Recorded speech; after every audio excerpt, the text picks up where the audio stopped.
What's up guys, Brad here from Piney Grove, and today we're going to be talking about baling hay with compact equipment like a compact tractor, compact baler. But the first thing I got to do is get this baler out of the crate that Tractor Tools Direct sent it in. This is the Ibex TX31 mini hay baler, and you can see that Tractor Tools Direct did a great job putting that on a heavy-duty pallet with an angle iron frame.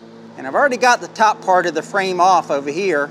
Where it attaches to the 3-point hitch, it's on a bracket there, a welded bracket or a cutout metal bracket. And in order to hook it to the tractor to put on the tires, because the tires and the axles come separate, I've got to get it out of that crate. And that is a problem because this thing weighs 800 pounds. My tractor can lift around 1,100, but it lifts 1,100 pounds at this point. I've lifted the whole crate to put it over here, but now I've got to lift just the baler, and I got to be able to maneuver it. So it's one thing to pick up a crate a little bit off the ground and move it. It's a whole nother thing to have, you know, a $3,000 to $5,000 baler hanging from a chain. And I actually saw a comment from someone that bought one of these balers, and they were going to use, I think, a John Deere 1 Series or 10 Series, the smallest tractor John Deere makes, and it didn't have the lift capacity to lift this up, and they didn't have a chain hoist. So they actually had a lot of trouble lifting it up and putting these tires on. Once you put these tires and axles on, you can move it around by hand.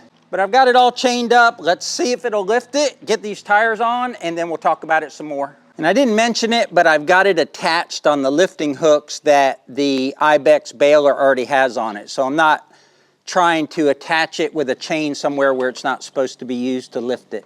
All right, I'm gonna lock my park and brake, see what I can do at idle, and then maybe have to rev up the tractor.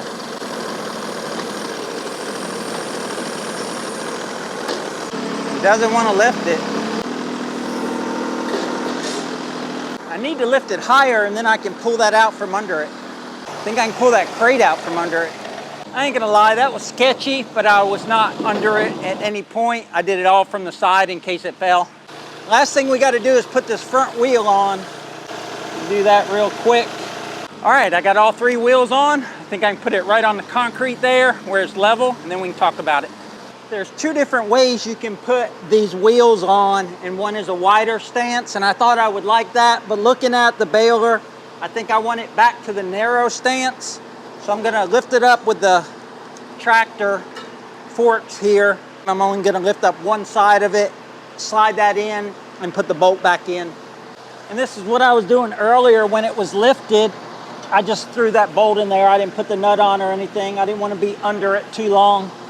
I think I like that stance better. To explain real quick what I had to do, this is the lifting lug for the baler, and this shackle here actually came with the drawbar kit, which we'll show you later for the baler. So without this, I'm not sure how I would have got this done.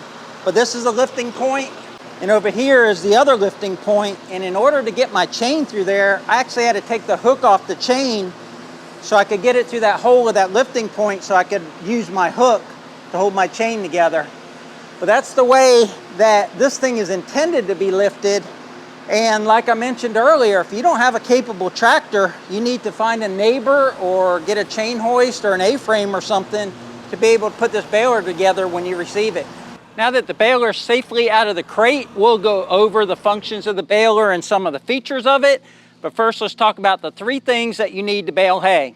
Well, 4. First thing you need is a pasture or a lot of acreage that has good grass that you can turn into hay. Next, you need some type of mower that will cut the hay and leave it in long lengths. This is actually a drum mower, but also a conditioner. So in addition to cutting it, it will windrow it a little bit and kind of lay it over so it dries better. Last year we used what's called a sickle bar mower, and that cuts it and lays it flat. You still have to rake the hay after we use the drum mower, and we'll show you our rake. Once you've cut the grass and allowed it to dry, then you'll want to rake it into windrows. This baler has a specific windrow that it wants. I think it's like 24 inches wide by no more than 16 inches tall. So the tines on this rake will grab all that hay that's been conditioned by the drum mower and push it against this stop here, and you adjust this stop for the width of your windrow, and then you just go down there and create a windrow, and then you're ready to bale. So this Ibex TX31 baler is the baler we'll be using. It's referred to as a mini baler, and the size of the bale is about 2 feet by 3 feet. So the bale is going to be the width of the baler, and then how big or round it is gonna depend on when you decide to kick out the bale. Your bale weight is gonna be based on density, and we have density adjustments on this baler. And also when you kick it out, you can stop this baler from doing a full bale, and we'll talk about these features here, but this is your indicator. When it gets up here to the red, that's as big a bale as it can make, but you can also kick it out sooner to make smaller bales if you don't want to deal with the weight of the heavier bales. Also, this baler is set up with an electronic control, and the stock configuration of the baler actually has a lever right here that you pull with a string to the tractor, and that kicks out the bale once the indicator says that the baler is full. Tractor Tools Direct provided us this baler with an electronic system, which we'll talk about, and we actually have a remote we can use on the tractor and eject the bale. And what that allows us to do is not in any way have to touch the baler. The baler will fill up, it will sound an alarm, we'll stop, we'll hit a button, and the bale will come out the back. Also, Tractor Tools Direct has provided us with what's called a drawbar. So instead of using the 3-point hitch system on here, which you can use with any tractor, we're going to have a drawbar attached here. So this will be farther away from our tractor, and we'll have a longer PTO shaft. And what that allows you to do is just turn better and be able to see what's going on better than if this was like tied right up to the back of your tractor.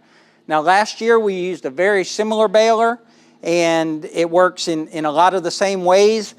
And it was hard to see the grass or the hay as it went into the baler and just kind of keep an eye on everything. So with this drawbar system, it'll be back a little bit further, it'll be a little bit easier on your neck, and we asked for that configuration just because we thought it would make baling easier. Now, the electronics package and the drawbar package are extra, but it's real easy to add on, and they actually wire in the electronics. It's not like they give you the standard configuration and then show you how to wire it. It's all wired in here, and we'll get into that in a minute. I'm gonna go over features and adjustments on this machine, but I read the owner's manual from front to back, and I don't have the greatest memory, but I do have 1 years of experience with a baler like this. But this is a fairly complicated machine, so watch this video, maybe learn how to use this baler, learn how to adjust it, but always refer to the owner's manual, because I may forget something, and there are ways to adjust this thing so it gives optimal performance. We'll start with the fact that there's 2 types of balers, or 2 types of ways a bale can get wrapped. This is actually a twine baler, and it can also have what's called a net wrap. Now, I asked Tractor Tools Direct, Pat and Marty out there, what is the best baler? And they said the cheapest way to bale is to use twine as opposed to the net wrap. The net wrap, especially in colors like red, white, and blue, makes for a much more attractive bale, and it also sheds water a little better because now you have a little bit of protection on the outside of your bale, but it's more expensive for net wrapping than it is for twine. So if you lift up this compartment, your twine is there. It goes through a series of pulleys and comes over here, goes inside of there, and then wraps your bale several times. Now, the pulley that wraps your bale, or that dictates the amount of wraps per bale, is this pulley. We've got the twine on the outside. This allows it to wrap the bale about 10 times, I think. And then if you put the twine on this part of the pulley, I think you get less wraps around the bale, something like 6 or 8. And the reason for the differences in the twine wrapping is if you've got a bale that maybe is going to get handled a lot, you would want a lot of twine wrappings around it. If you got something that you're just going to pick up out of the field and, you know, feed to your animals or just not handle it a lot, then you can probably save a little bit of money by using the less wraps around the bale. But I'm thinking twine isn't that expensive, so we're probably going to wrap it as much as possible. This is the proper starting position of the twine wrapper, I guess you can call it.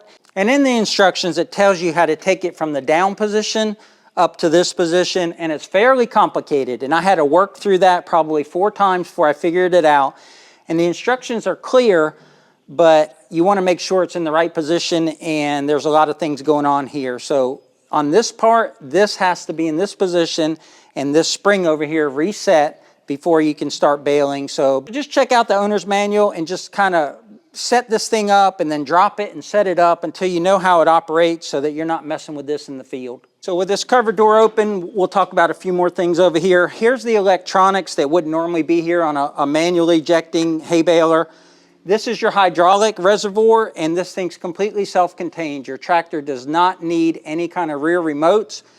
The PTO shaft will turn this hydraulic motor and run all the hydraulics for the baler. Now it has density adjustments, so this rod right here can go in one of 4 holes.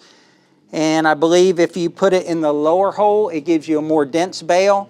And what that means is that it'll just wrap the bale tighter. Now they say for dry, like real dry hay and straw, you might want to make a more dense bale. But they recommend you start off up here, either in the top hole or the second hole. And then after you determine how dense you want your bale, you can actually get it denser than even these adjustments here by moving this inner rod. So there's 2 adjustments for bale density. Again, they recommend the one that they send it from the factory right here. But the rest of this is stuff that isn't really adjustable. You shouldn't have to change much here. They have a good diagram for in case your twine runs out before you thread a new one. And it goes through 4 different pulleys here. And like we showed earlier, it's kept inside here, runs through these pulleys, and then goes to the wrapper and the cutter on the front side of the machine. So that's going to cover kind of this right side pretty good. There's not a lot going on over here that you have to mess with. Now over here on the left side, probably one of the most important things that you want to know about is that there's a shear pin right here. And if this pickup teeth or these pickup teeth down here bind up in any way, or you get too big a bale, you don't hear the alarm, or the alarm doesn't go off and you get jammed up inside of there, it will shear this bolt. And on the similar baler I used last year, I sheared this bolt for that same reason. I didn't eject the bale quick enough. It was my first bale and I messed up. But the good news is that this protects the rest of your system. So if you do shear this bolt, you've got 3, 6, you got 8 more shear bolts up here that are conveniently located real close to where you need to put them in. And it's not hard at all to change. I changed one last year, it's a piece of cake. But otherwise, on this side, you're probably not going to do a lot of adjustments. What you want to do is just make sure these chains are tight, and the operator's manual tells you how to tighten all them. Your main drive of your pickup head is right here, and that's got chains and an idler and an easily removable cover. So you'll want to keep an eye on that and blow all this stuff out after you're done baling hay. But those are the mechanical parts of the left and the right side that you may have to do some adjustments on. So as the hay is made or baled inside of this baler, once it gets big enough and you eject it, this cylinder right here will lift up and eject the bale out. When you get something stuck in here, again, the PTO is what's running the hydraulics on this. You've got a lever right here, and when you use the remote that I'm going to show you in a minute, you can actually lift this gate up for maintenance or to get a stuck bale out. And then you can adjust this hydraulic valve or orifice or whatever it's called to either reduce the flow going to this tailgate when you're in operation, or when it's up, you can do that and lock it in the up position. Inside this compartment here is where the twine is, and also where the electronics package is if you do that upgrade. So Tractor Tools Direct designed this themselves. So they took a Pelican case, and if you're not familiar with a Pelican case, it's like the world standard for ruggedness. They're waterproof, shock resistant. They are just engineered to a higher level than, say, some sort of container you could buy from Walmart or Tupperware. So you open this Pelican case, and inside it has all the things that run the baler as far as completing the baling process. We have a battery that Tractor Tools Direct says will last for about 1,000 bales, and they give you a recharging kit, so that's in a separate bag. And then you have the alarm and you have a remote. So the way this works is you turn on this battery when you're ready to bale, and you take this Pelican case that's magnetized on the back, and you just magnetize it to the back of this compartment. Your twine's already in here and set. Close that, and this is magnetized as well, so there's no latches. And now you have no connection to your tractor other than the hitch and the PTO. On the baler I used last year, which was very similar to this one, like almost identical, it had an electronics package, but it had a cord. So you would take something about the size of that Pelican case, run the cord to your tractor, put the magnet on your fender, and then it needed power. So I had to run like a cigarette lighter adapter from my battery to plug it in. And it took quite a bit of time to set that up. Whereas this one, you hit that button on that battery, you got this remote on your tractor, and when this indicator tells you that the bale is ready to bale or ready to complete the process, you hit the button, it bales it, it cuts off the string, and kicks out the bale out the back, and then you start rolling up the next bale. I'm not going to go over everything in the owner's manual, so I strongly suggest you read that from beginning to end. And also they mention in the operator's manual to not like get yourself in a stressful situation the first time you're going to bale hay. I know that when I put the drum mower together, I'm glad that I went out and did a practice run with it so I understood the way that it works and the way it needs to be set up on my tractor. So what I plan to do is not do a full-scale baling the first time I use this equipment. I've never used that belt rake before. I have a good understanding of what it does, and it's fairly simple. But just like Tractor Tools Direct recommends, set yourself up for success. Get yourself a small part of your pasture that you don't have to worry about doing 20 acres or 30 acres or something, just a small section, and just cut that section, let it dry, make sure you get your density right, your windrow right, and just kind of do a dry run so that when you are ready to bale on a larger scale, you don't have to worry about machine adjustments, and you're familiar with it already. I'll go over a couple more things and I'll wrap up this video. So this chain right here adjusts your pickup head on the bottom.